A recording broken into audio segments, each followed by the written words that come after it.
We're very excited to have you all here and to be hosting this panel today on the impact of climate change on food security, challenges and solutions for a resilient future. We have our closing speaker, Anup Jagwani, who will be joining us shortly. So first of all, let me say a huge thank you to Holger Cray, the World Bank's Practice Manager for Agriculture and Food Security in the Africa Sustainable Development Group, for moderating this panel. Thank you, Holger. It is a big honor for MMEG to receive this support that recognizes our work in championing women and showcases 3 inspiring examples of women's excellence and leadership. Thank you to our 3 exceptional grantees, Esther Chigumira, Lillian Elekwachi, and Isabel Mazzorera.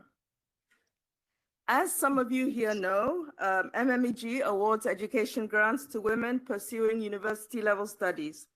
Our mission is to improve the lives of women and children by supporting the higher education of exceptional women from developing countries who will catalyze change. For over 40 years, we have awarded grants to outstanding women. As of today, we're at 561 grants to women from 79 countries. The impact of our grants goes well beyond the women recipients to produce community and generational gains. As a volunteer-led charity, MMEG depends on donations and contributions. So we cannot do this without you.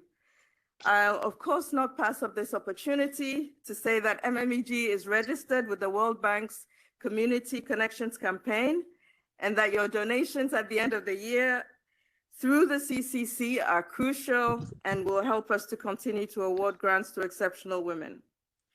So let me introduce our moderator, Holger. So Holger is an agricultural economist with global expertise in agricultural policy and climate smart and sustainable agricultural practices. He has worked extensively on food security and food systems resilience, and currently heads the bank's Africa Agriculture Policy Unit. As an all-road cycling enthusiast, Holger knows all too well that challenges, uphill climbs, are a part of the landscape and that they lead to open, wider horizons. So no one better than Holger as our moderator today for a topic that will try to attempt to address not only the challenges, but also the solutions for global food security and the important role the global agri-food system plays in a sustainable future.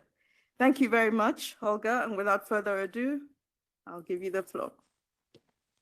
That was a surprising bio. Thank you very much for that. A very good afternoon to all of you in the room and also to all of you who are connected to this event. I'm incredibly humbled and honored by you organizing this event at the World Bank, and I think the importance of it cannot be overstated. Let me just confront you with one number.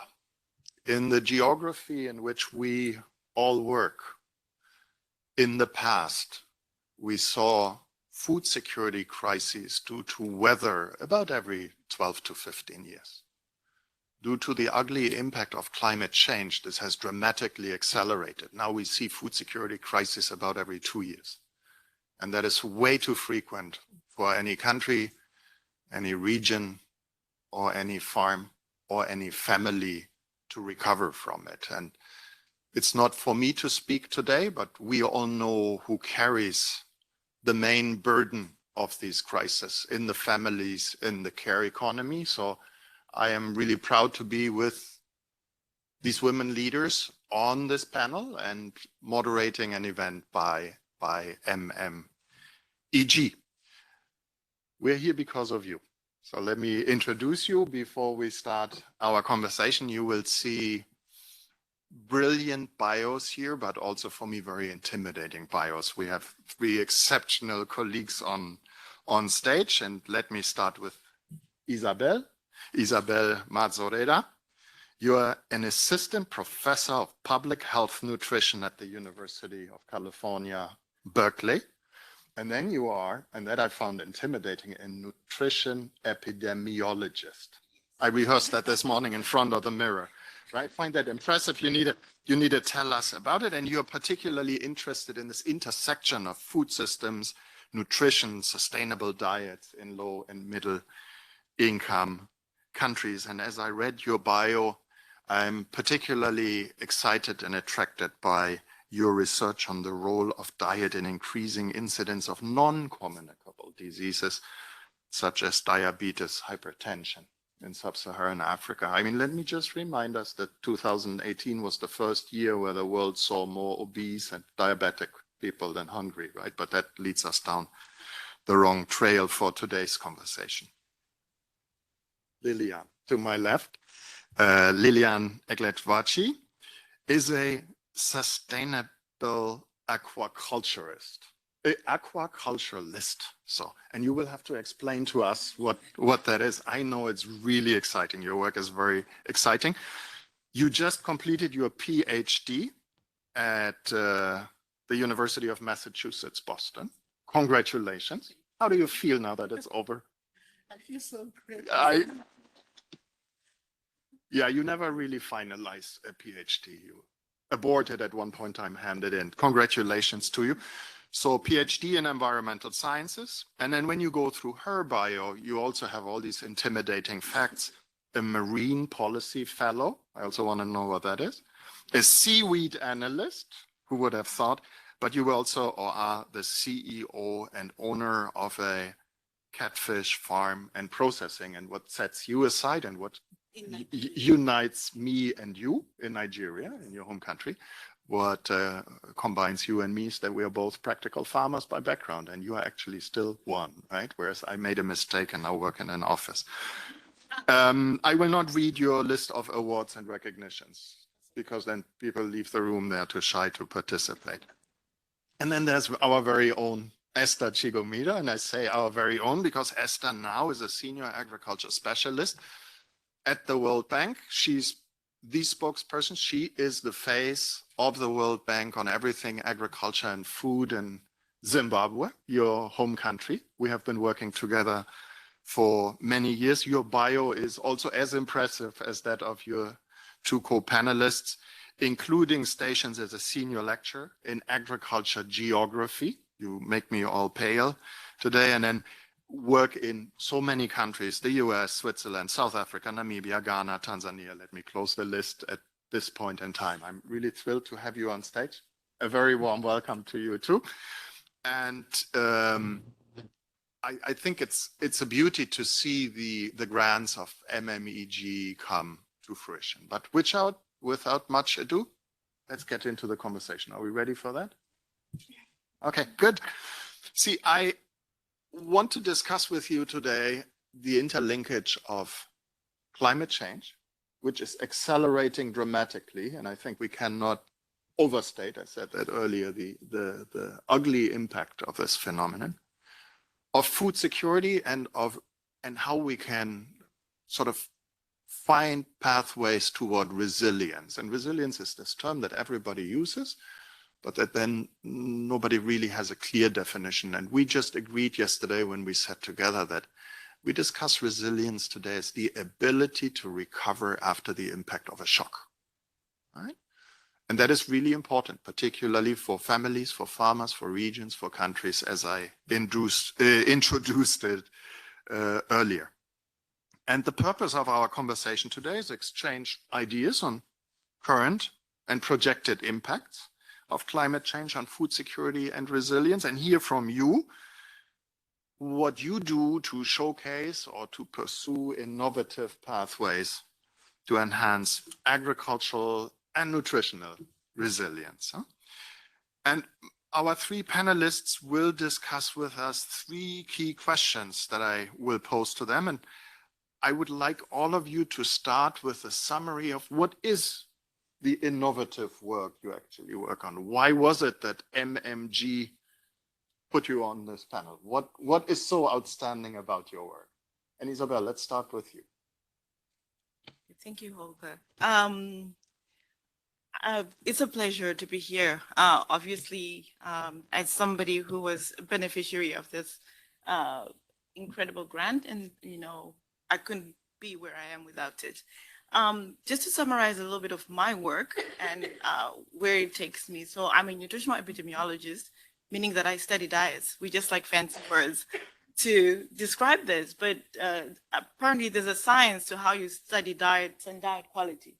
And so I, like my introduction says, I work at the intersection of food systems, which in our world means extending beyond just food production. Food production throughout, looking at it through the food value chains, processing, preservation, etc., safety, and all those things that happen before we consume food. So food systems, how do they impact diets and diet quality? That's one question. But as a nutritionist, I also worry about what are the impacts of food systems on nutrition and health outcomes. To summarize my work really is thinking about how food systems impact diets, which then impact nutrition and health outcomes. If I were to show you a framework for food systems here, it's a mess because there are too many factors that are at play when we think about food systems. But just to give you a segue, a little snippet of what we think about within the academic field when we think about food systems, it's a relatively new term. We have always said agriculture impacts nutrition and health. We haven't spoken about how. We have made a lot of assumptions, but over time we've learned to think about pathways through which this happens. And we always say food systems are currently broken. This was before COVID. This was before we even knew the impact of climate change. Food systems are broken, particularly in sub-Saharan Africa where I do my work. They're broken because they're failing to deliver healthy diets. And by failing to deliver healthy diets, we mean that they do not provide sufficient nutrients so that you have all the micronutrients or the energy that you need. On the other hand, they are also now becoming super processed, right? Super processed foods, fast foods, and so forth. So they are broken in that sense. Another issue that we're concerned about is food loss and waste. In Africa, even before we think about climate change, we do not have the value chains have very limited access to cold chains. Therefore, we are losing a lot of nutritious foods, fruits, vegetables, animal source foods. The third thing, resilience to shocks, right? So we can think about resilience to shocks in terms of food systems and the ability of farmers to have livelihoods. But then we can also think about nutritional resilience, how that transitions into nutritional resilience. In terms of what I think are some of the key gaps, and I'll start to go into this, we think that there's still a limited, evidence has been increasing of the impact of climate change on nutrition and health. But on the African continent, we do not have enough numbers of people with the technical skills to be able to relate big data, climate data, relate that to nutrition and to food systems and so forth, and how that impacts health and other outcomes. We know that climate change impacts food production. It decreases food production. Evidence also suggests that actually nutritional quality of foods, for example, wheat, is affected by climate change. Rising temperatures, all these changes impact zinc levels in wheat, which we did not know a couple of years ago. And then finally, just to hand over to my other colleagues, we think of climate change as, beyond just thinking about the nutrition component of foods, we are thinking about the impact on health outcomes. Increasingly, we now know that there's evidence that climate change impacts birth outcomes. Who would have thought? Preterm birth, evidence from the United States and so forth. So my role and that of many researchers is to try and disentangle this. And our key gap, in my view, is lack of funding, lack of technical capacity, and working in silos. And I'll stop here.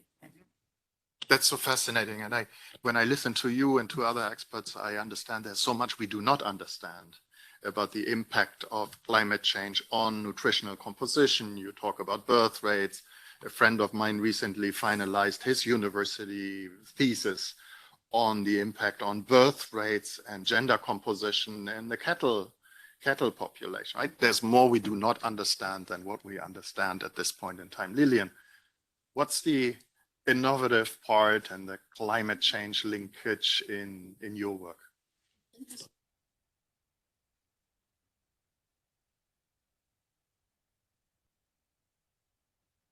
To do my PhD in order to develop a technology for farmers, and this technology is called fish smoking technology.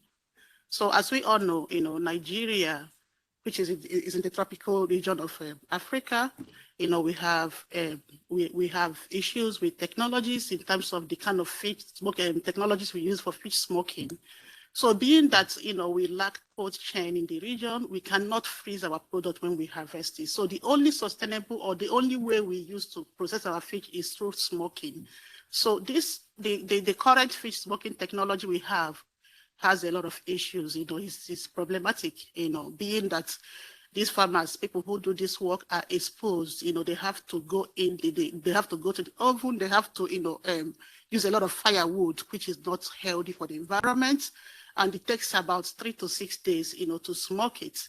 So we are looking at a more sustainable way to smoke our products. And then this particular technology has been in existence, you know, as far back as I have been alive, because my grandmother, who was a fish farmer, used this particular technology. So there have been a lot of health issues related to this technology in terms of, you know, the output, you know, of the technology comes out unsafe. So we have a high PAHS level on this product. The chemical residue is high, making it unsafe. When I tried to export my product, it was not okay, you know, to be exported in developed countries. So I came in basically to develop a new technology for fish smoking, and happily, and we are glad that I was able to successfully develop this technology. It is a hybrid fish smoking technology comprising of biomass and solar. The reason we have this biomass components in this technology is because when we involve the farmers from the beginning of this technology development, so we have a key informant interview to understand the exact challenges they are facing. So we are able to incorporate into this new technology the challenges that the farmers mentioned. We want to be able to build a technology that meets their needs. So first of all, farmers want a technology that will give us the same output of what is already existing. You know, there is a smoke flavor that comes with it, and that is very important in our Nigerian local dishes. You know, so we need that technology. We need the new technology to have that component of smoke, but at the same time, don't want to exceed the maximum permissible limit for food safety. So with the help of MIT and the UMass Boston, I was able to build from scratch a new technology for fish smoking comprising of biomass and solar. So what we did was we have to smoke for a little bit for like an hour just to get the smoking flavor. Then we convert to the solar to complete the process. The existing technology takes a stretch 6 days to smoke. What that means is that the farmers, the processors has to be there, you know, using a lot of firewood. They have to do the work consistently for 6 days.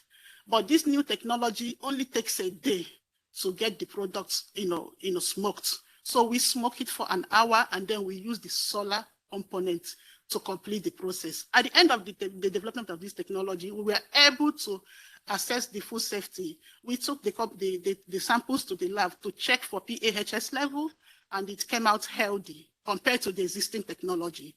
And we also took these samples home for people to test, to tell us how they feel about this technology. And then they tested the product, and they were okay. They were satisfied with the product because it gave them exactly what they're looking for. They want that smoke flavor. They want that taste in the product. So there have been a lot of existing technologies, like we have the drum method, which is very common, which is what I was using. We also have the choco oven, which was adopted from Ghana. We also have the Nyoma technology, which is more like a different technology because this particular technology does not give the farmers what they want. So when you smoke with the Nyoma technology, you are not getting the smoke flavor because you have to use a charcoal. Charcoal does not produce smoke. So the farmers said, no, this is not what we want. We want to maintain that culture because smoking is a culture. It's actually like our identity. You know, so when you come to Nigeria, especially the coastal part of Nigeria, smoking is very common, especially for women. So most women go into smoking. The men do more of the farming, the women go into smoking. So it's a cultural identity. And also, you know, to make Nigerian delicacies, you have to use this smoked fish. Then the aquaculture side is really booming because, you know, being that fish is an important food sector in Nigeria, both from economic and social standpoint. The sector supports over 7 million people, directly or indirectly, especially in the coastal part of Nigeria, where I come from. So there is a huge market for our products. And then right now, you know, the current market demand for fish is 3.6 metric million tons. About 1.1 is met locally. The rest is imported. So what this means is that the farmers are not even meeting up with the needs of the local demand. So now we have to import fish to meet up the local demand. And why are we importing fish? When we have the natural resources, we have a lot of people who are willing to work. Nigeria has over 264 million people. And, with a lot of people are unemployed, they want to work, but there is no opportunity, right? So now, we are looking at how we can make the industry sustainable in all the value chains, from the production to the processing to the marketing. So now the production is one of the challenges, because farmers are scared to produce. And then at the end of the day, they are losing their product, because I have been a victim. I have harvested my fish before. I wasn't able to sell off everything. And at the end of the day, I had to sell them below the cost price, and it affected me. So the farmers are scared of expanding. Now, this expansion that we needed to put in place market. We needed to put in place processing technologies to be able to process it when we harvest it. That is where this technology comes in. We are also looking at the export market, because there is an important need for smoked fish abroad, especially for Africans in diaspora. They need this to prepare our local delicacies, but the current technology we are using is unsafe. So exportation is a problem. So we have to, we have a way of getting it in, but we need a sustainable way. So I tried to assess the market. I wasn't able, my product did not meet the safety need then. So I came in to basically develop a new technology that will meet the needs of the farmers, both local and exports. Thank you. That's very impressive. Yeah. That is very impressive. Reducing residue content, ensuring sustainable access to markets, and thus a more stable income base, which in times of volatility due to changing climate and market is a very obvious link. Thank you, Lillian. Esther, over to you. Where's your innovation? What do you do? Well, Holger, I think I'm going to start with numbers, because numbers inform kind of the work that we do. So you said droughts, extreme events every 12, 10 years, and then now more frequent. So I thought, let's talk about Zimbabwe. Let's understand that in order to understand the work that I do. 1992, drought. 2002, drought. 2011, 2012, mid-season drought to drought in various parts of the country. 2016, drought. 2017, drought. 2021, a bit of rainfall, some flooding happens, extreme events. 2023, mid-season drought. 2024, drought, driest in 40 years. So let's go down to that driest in 40 years, the 2024 drought. 7.7 million people, that's 51% of the population in Zimbabwe, are food insecure. 4.5 million children need nutritional support. So if there's no food, that means there's no school feeding. 1.4 million cattle will be affected by August. Most of the rangeland will have been depleted because it's dry. So we're looking at feed poverty. Just to give a comparison, what we thought was the worst drought in Zimbabwe, 1992 drought, where 400,000 cattle were lost because there was no feed. What was that in economic terms, in monetary terms? $19.5 million was lost. Who are the farmers that own most of the cattle? Smallholder farmers. 90% of Zimbabwe farmers are smallholders who are affected by that reliance on rainfall. So if 400,000 cattle were lost in 1992, and let's take it, yes, things have changed, $19.5 million was lost.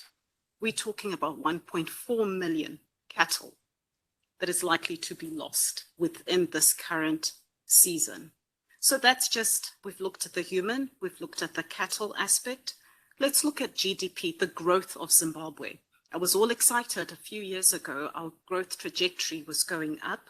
A lot of you will know Zimbabwe has gone through very difficult times it's what's considered a fragile country.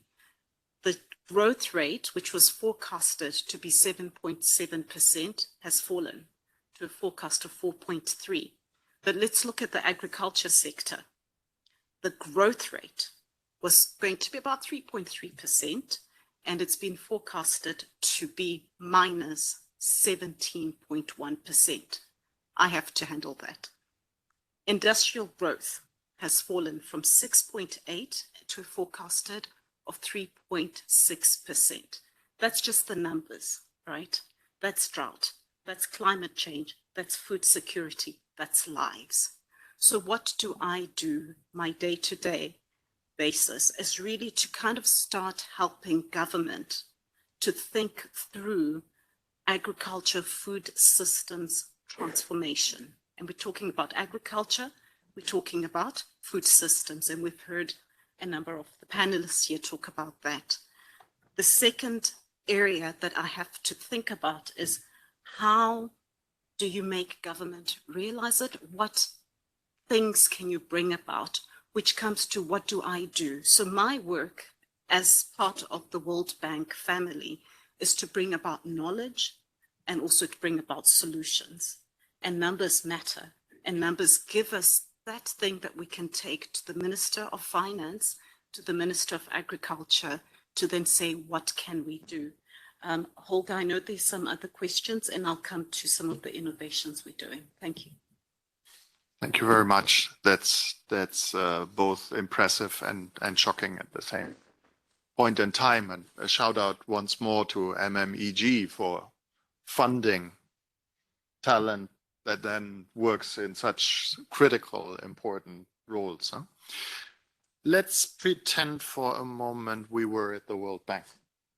And when we have these conversations, it may actually be that also senior policymakers listen to us.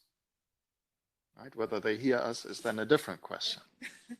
But see, let's safely assume this. And let me ask you, based on your work, and I'm jumping forward with a very big step, what policy relevance, what policy recommendations emerge from your work? If you had the elevator ride with a really senior government representative, what would you say? What emerges from your work? And I combine that with my last question to you, which is, what type of partnerships emerge around your work?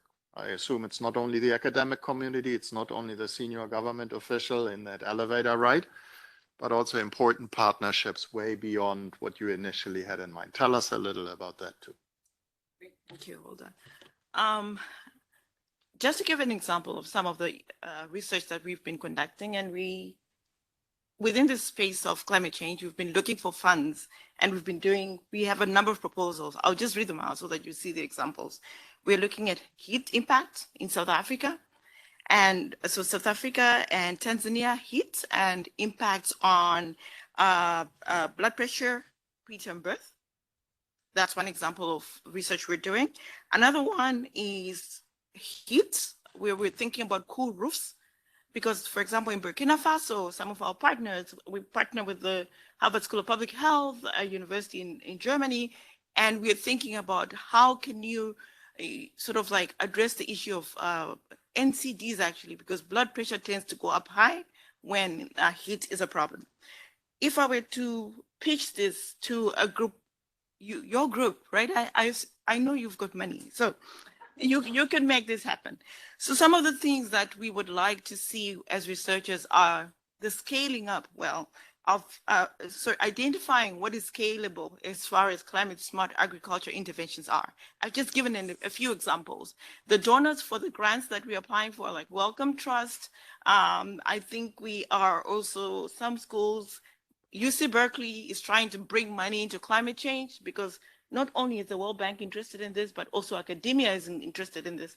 Harvard is putting its own money into research around climate change. So I would like to see, the uplifting of adaptable climate smart agricultural technologies, which ones work and in which environment. Africa is vast and wide. We don't know what works where and how. Another example I want to give is a project that we've also proposed which is drip irrigation within school feeding. You don't usually see that those two things together. And we are proposing that in Ethiopia. But with the drip irrigation, we're also thinking about, the crops that we call traditional crops or neglected tropical crops. They are drought resilient. We have known for generations, and people know this in their communities, but there are no value chains. But, there's local foods, vegetables that might do better during times of drought and flooding. So I think that need to develop food value chains for climate resilient crops and technologies. Technology. We cannot farm the way we've been doing. Then thirdly, I think that one issue is capacity development, which I've alluded to before. So I'm part of a data science initiative being led by the Harvard School of Public Health and the University of KwaZulu-Natal, where we're saying nutritionists don't know how to use big data. I don't know how to use big data, but we're combining nutritionists with data scientists, with people from geography. Like, we need to understand rainfall patterns and how can we predict when the next, I think we're better at predicting now, but can we just utilize the data that's widely available? On the African continent, very limited skills. There's an NIH grant that we're part of, and we are training for the second time in the summer. But, when we go to those trainings, the biostatistician has never heard of nutrition. The nutritionist has never heard of big data, Google data that you can download off the web. So I think that there's really that important. And finally, multi-sectoral approaches. Like I said, in this DSI project, we have multiple disciplines, people from multiple disciplines collaborating on one task related to climate change. I think we need to break our silos. And I'll stop there. Important call here. A colleague of mine always says agriculture is too important to leave it to the agriculturalists, right? No, it's a sector that depends on so many actors. Let me not dwell on that. Lillian, what's your view? What do you do in this elevator pitch with that senior government official on policy measures that emerge from your work, and what partnerships do you see come up around your initiative? Look forward to finding a way we can build a policy or regulation, within the current technologies we use in the industry. As I told you, the existing technologies are unsafe, right? So we have had a lot of issues with the outputs, with the people who do the work, and this has been existing since I have been alive, right? So we are looking at how we can regulate these technologies. We have to have a minimum standard of technology used for fish smoking in Nigeria. There has to be a minimum standard of technology used for fish smoking. We also need to we also need to emphasize on the importance of healthy eating, eating a healthy food, because the current technology, the food comes out unsafe. As I told, the PAHS level is high, which we know what that can cause cancer, so it's not healthy. So we need to ensure that we are producing something safe for people to consume in Africa, in Nigeria, Africa, and also to the exportation markets.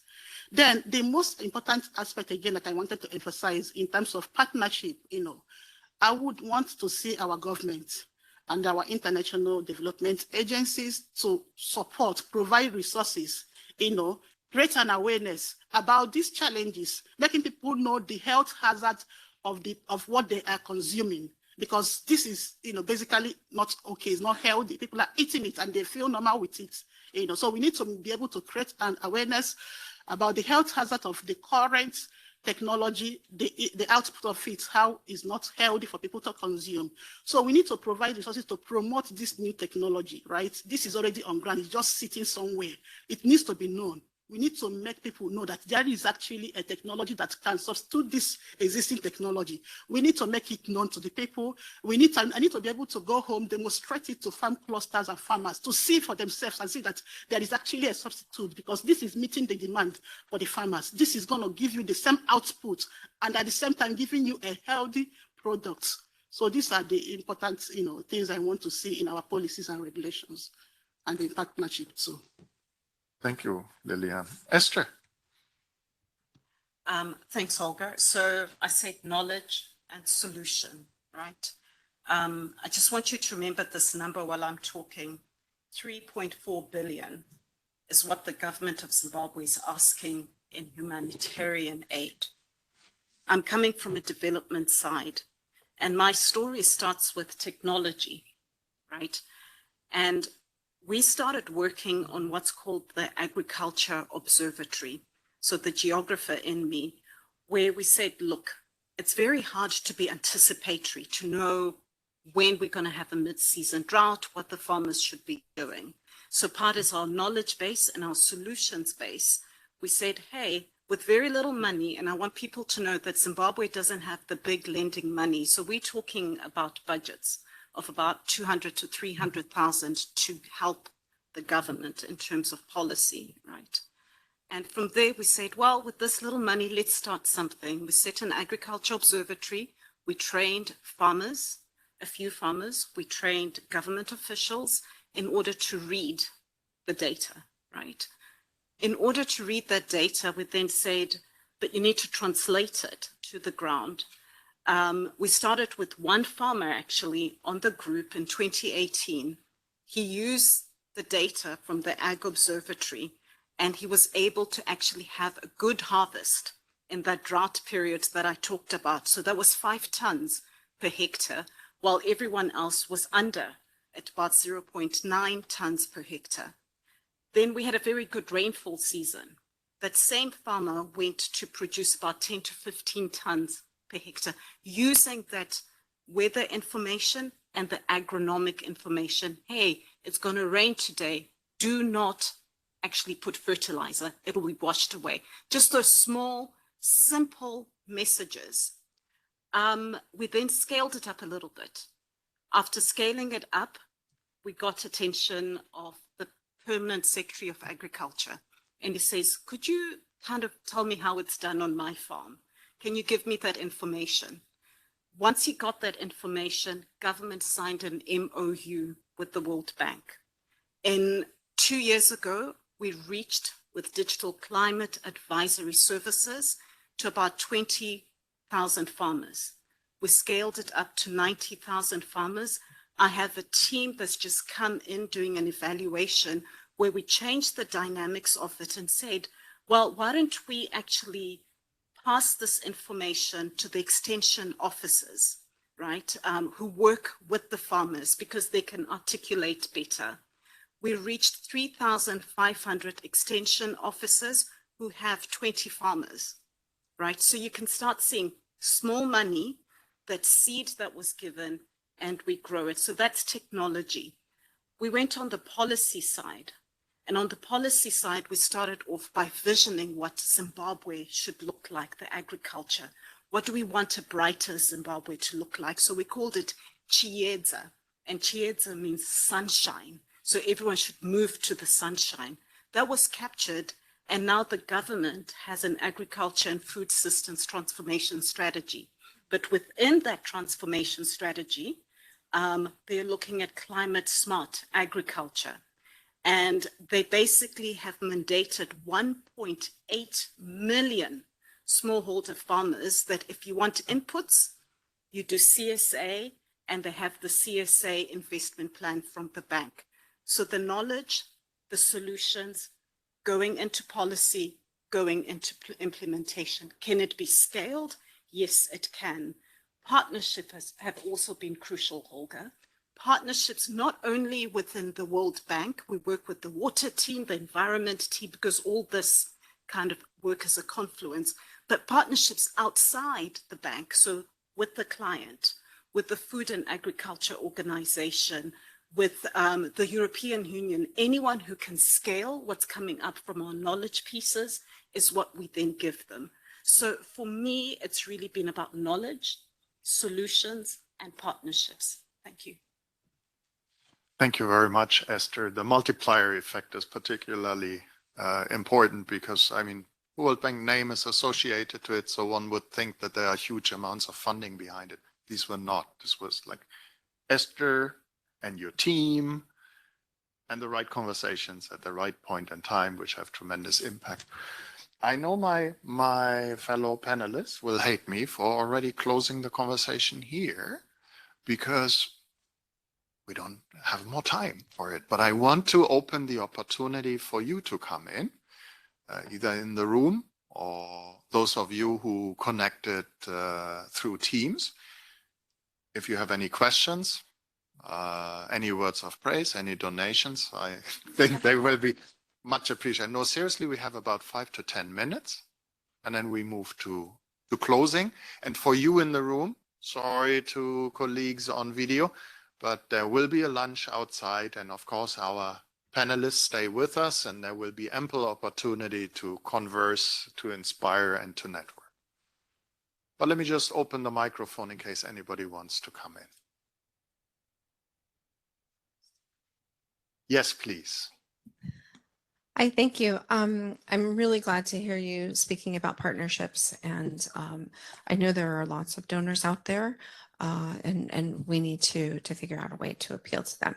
My question is really about, I worked in the oil, gas, and mining department for a long time, mostly on the policy side. And my question is about your linkages for agriculture with the geological surveys in the countries, and looking at soil assessments and how can we improve crop yields, things like that. And I was wondering if you have partnerships in those areas as well. Mm-hmm. Very good. Let me collect questions, and then we'll catch them from up front here.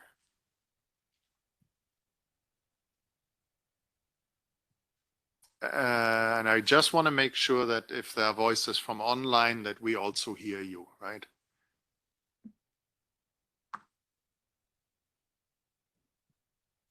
Yeah. Yes, please.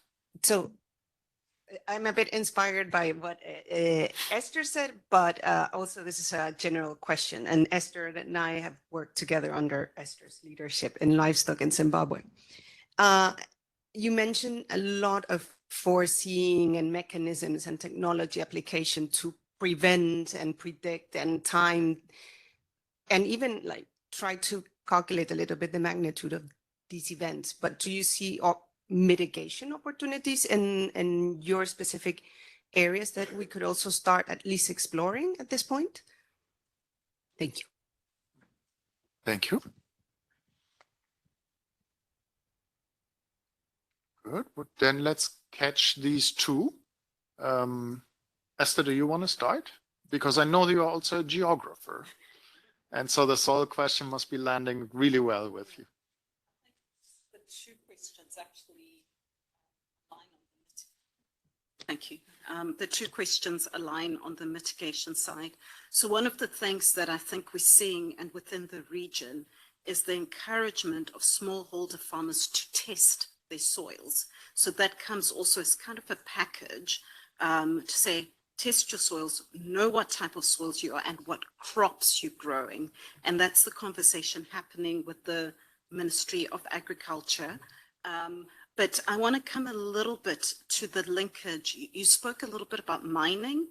And what's interesting, in a country with a high poverty rate, we're seeing a lot of mining taking place on agricultural land. But the mining is taking place so that that farmer who's been affected by the drought has enough money to buy his inputs for the next season. So there's this kind of minor farming thing that's happening. But, you know, more work has to go in to say, well, what's the effect on the geology, right? But at this moment, in a country that's been fragile with limited resources, people are finding ways, and then it goes into the environment, which then brings the partnerships with other GPs and other ministries in order to have responsible and sustainable agricultural growth. But comes in with the soils and the importance of keeping those soils, and the messaging is that soil carbon sequestration is actually a very good mitigation measure. So farmers can make money, right, in the future in soil carbon sequestration. So in mitigation, you can actually earn money. And that's kind of the new voice that needs to go out. So as a team, we're starting to think about how do we pitch it, right, to the Minister of Ag, to the Minister of Finance. Minister of Finance is interested in how do I make money, right? So Minister of Agriculture was interested in, let me get my production high. So that's a very good merging point in order to bring more resources there. Thank you.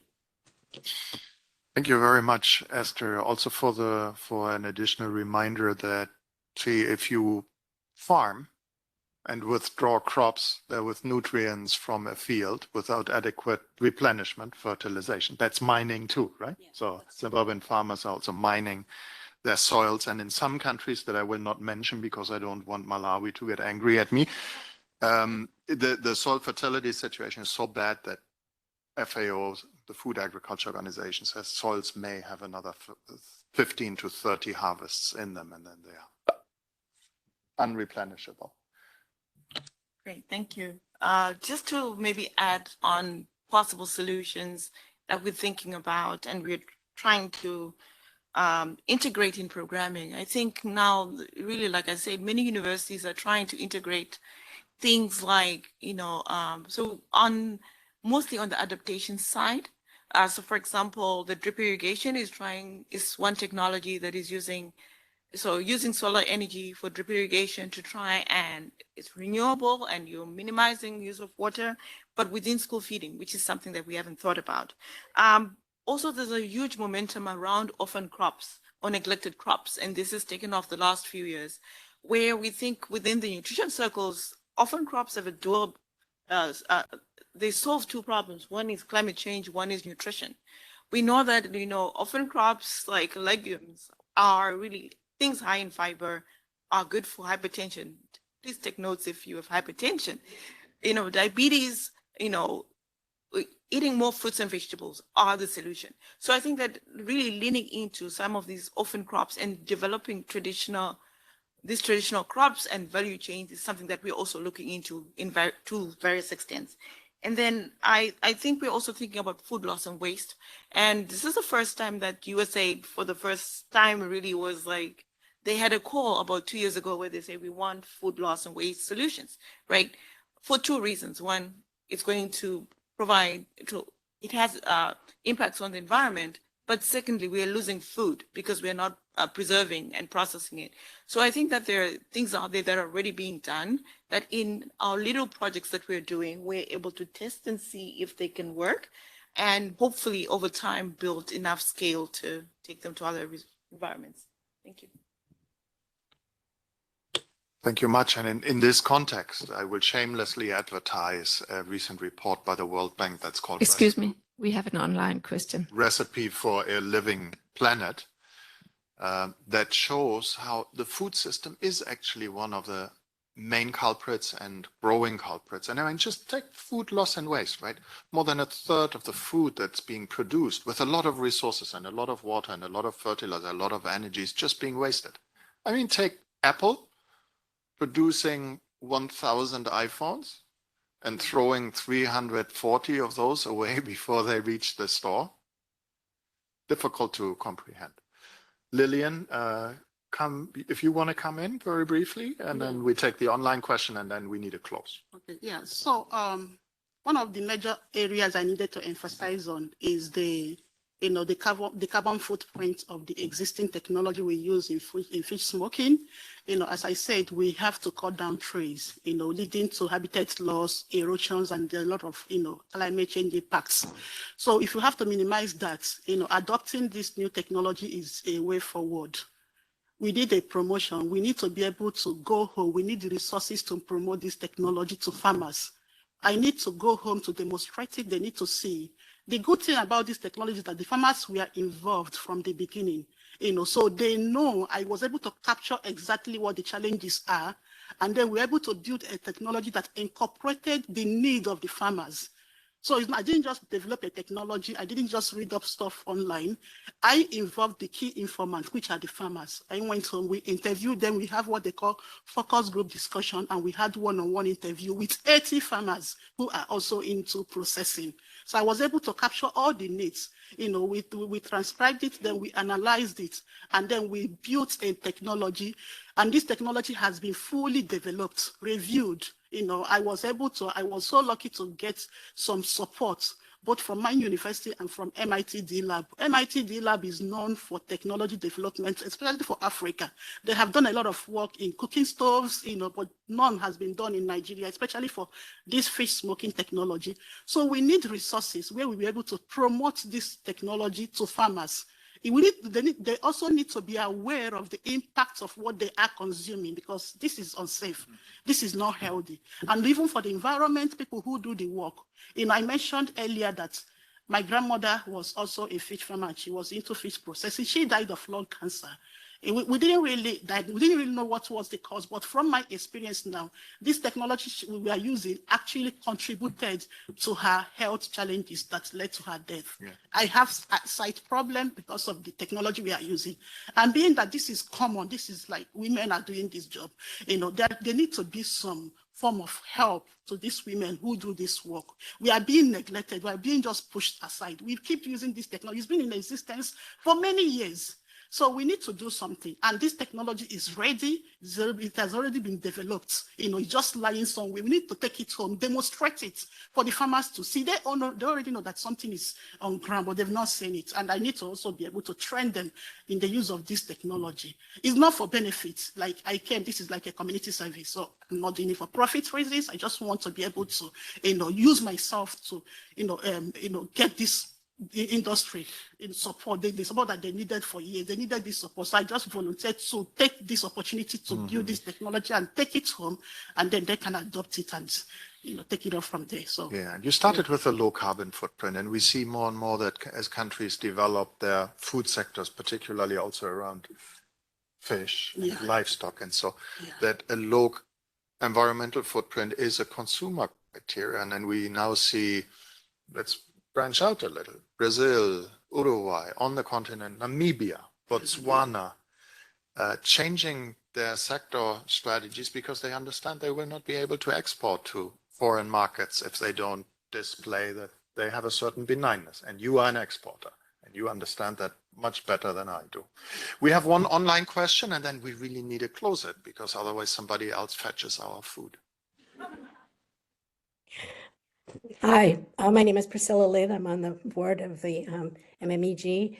And I want to first of all thank our participants and organizers, because this has been just an amazing set of information, and the passion that's gone into this is really remarkable. My question is sort of overarching. I think the term scaling up has come over and over again in this discussion. And maybe have too little time, but I would love to know what exactly the concept of scaling up is. And I know there's a lot of work being done on this in Washington, D.C. And do you meet resistance to scaling up when you are trying to push your projects forward? Thank you. Thank you, Priscilla. Who wants to take that question on? You roll.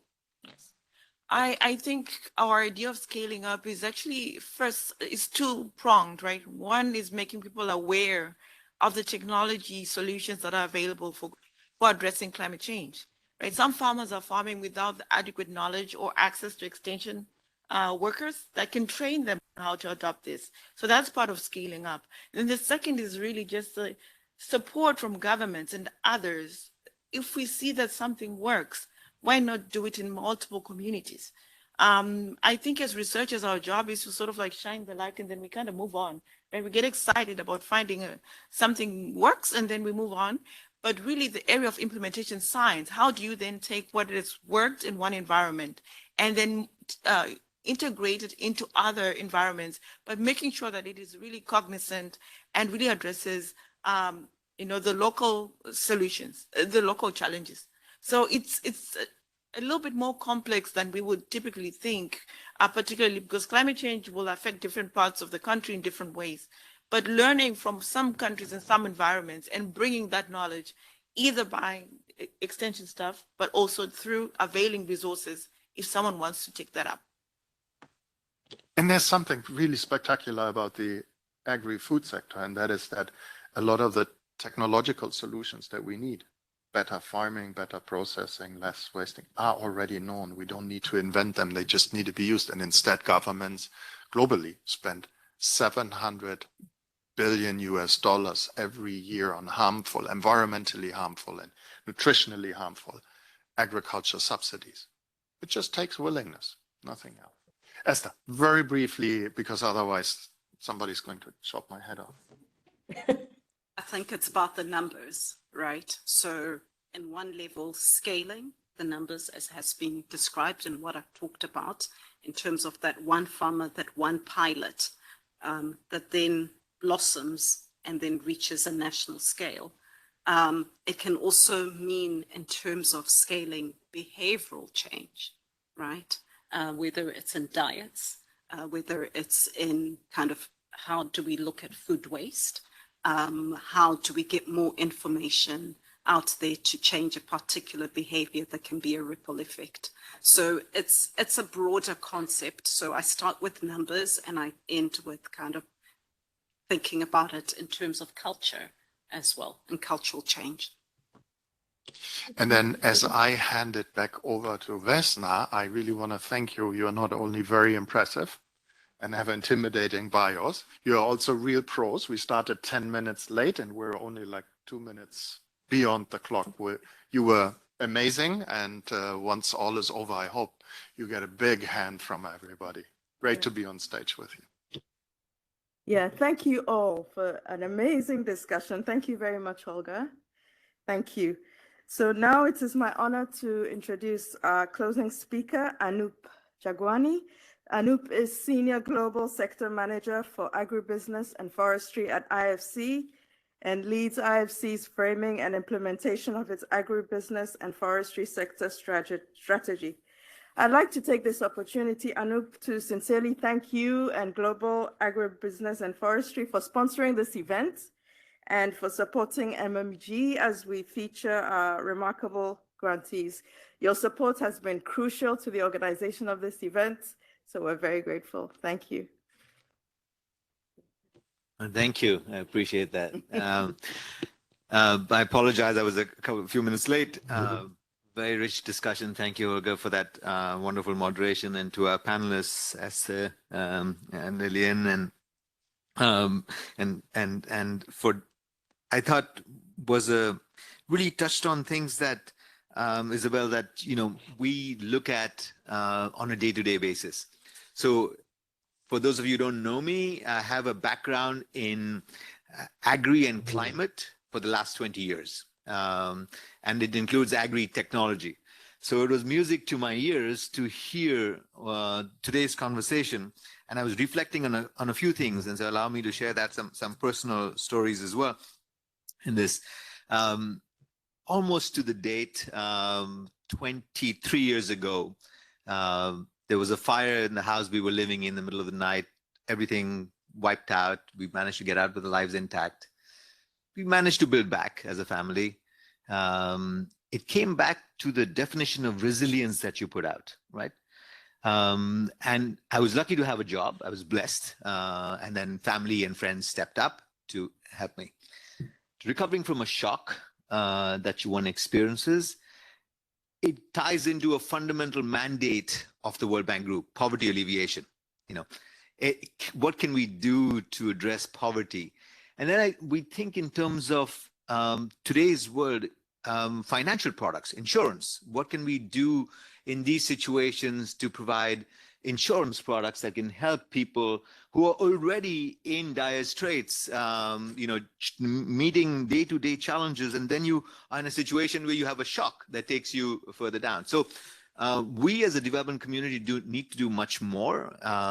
In the ag space in particular, it's a public-private partnership. There was the CEO of one of the agri companies. I used to say the farmer subsidizes us. If you look at the food, governments on the one hand want to keep prices low for the consumer, and also be able to provide adequate living for the farmer, right? So it's this very difficult balance to strike, and in the end, it is the farmer that often struggles. And as I was listening to you, I recall another story. 20 years ago, walking through a field in Maharashtra, and a farmer had installed drip irrigation on his farm, right?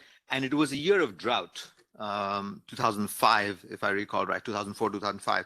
And as I walked through the farm, he said, oh, I've installed drip irrigation this side just to test the technology and not on the other side. And you could see the stark difference between the output between the two, right? In the drought year, on the side that there was no drip systems, there was almost no yield.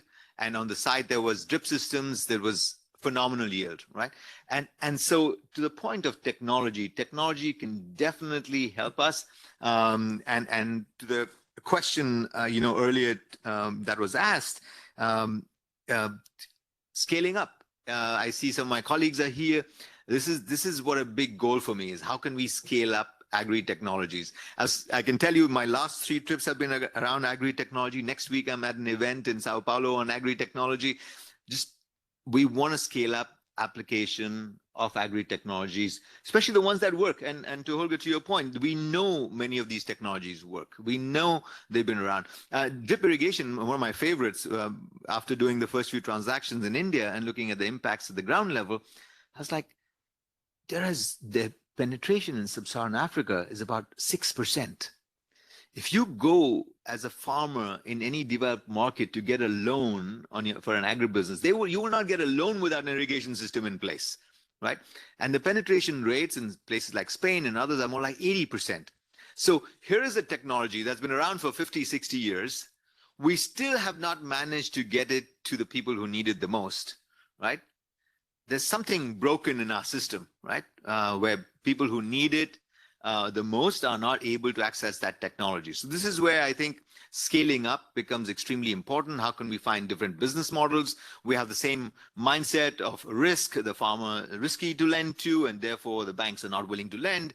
How do we push those boundaries to make that farmer more resilient, if I can use that word, through the adoption of these technologies? Because when I heard the food waste loss, right, you touched on that, and you talked about better health outcomes in this, and some of them are such interrelated subjects, and innovation and cross-cutting issues coming together. Innovation, I think, is fundamental. It's just that we have been terrible at actually transferring that innovation to the places that need it most. And it rests on us as a development institution to try and do that. So with that, I want to say thank you very much for coming. The last of my stories is when my colleague Goran reached out to support this initiative. I said, absolutely. There was no hesitation from my side with the wonderful work that you do. Madeleine, when we spoke last, you are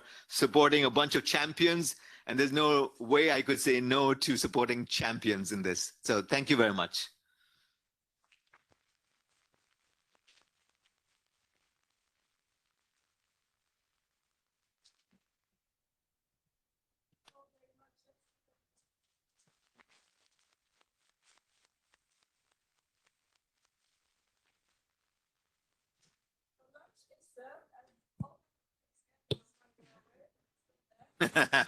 I'm a food guy, right? Thank you. Nice to meet you.